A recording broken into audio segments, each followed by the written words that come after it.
Otasansan rédíò and TV.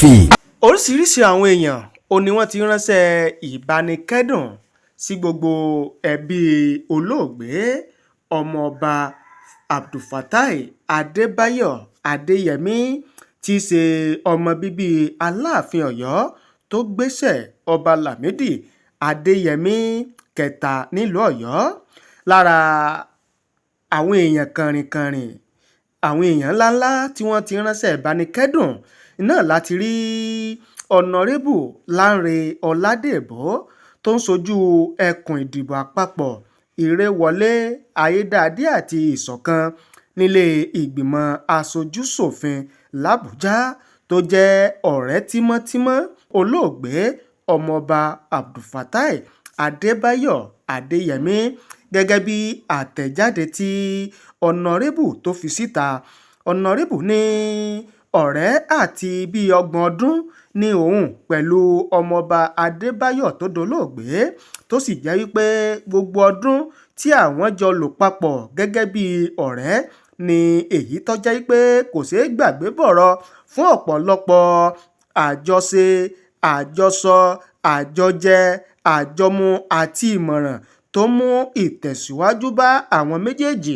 Ó ní òjijì níkú olóògbé náà bá òun tó sì dùn òun púpọ̀, torí pé ọ̀rẹ́ rere, ọ̀rẹ́ pàtàkì, ọ̀rẹ́ tó ń wá ìlọsíwájú fún ọ̀rẹ́ ni ọmọọba Adébáyọ̀ Adéyẹmí jẹ́ sí òun o. Gẹ́gẹ́ bí ó ṣe sọ nínú ọ̀rọ̀ rẹ̀, ọmọọba Abdulfatai Adebayo Adeyemi, ó wúwo láti gbọ́ ìròyìn ikú rẹ̀. Màá mọ̀ rántí ipa rere rẹ láyé mi, ìgbìyànjú rẹ àti ìmọ̀ràn rẹ sí mi ló mú ìtẹ̀síwájú bá mi lẹ́nu iṣẹ́ àti lẹ́nu òṣèlú tí mò ń ṣe.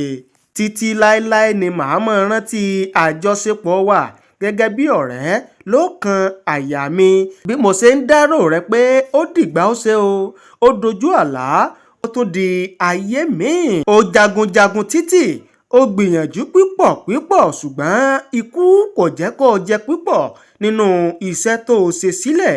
Ó ní kọ́bẹ̀ Èdùmàrè kó tẹ́ olóògbé Abdulfatai Adebayo Adeyemi sí afẹ́fẹ́ rere, kó forí jìn, kó sì gba àbọ̀ rẹ̀.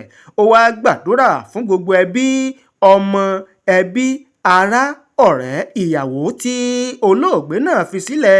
Kọ́bẹ̀ Èdùmàrè kó bá ní bu tútù sí wọn lọ́kàn, kó sì bá ní fi ìṣọ́ àti ààbò rẹ̀ kó bá ní fi bo gbogbo àwọn ìyàwó, ọmọ, ẹbí, ará tí olóògbé náà tó fi sílẹ̀ o, kó sì bá ní dáwọ́ ibi dúró nínú ẹbí Adéyẹmí.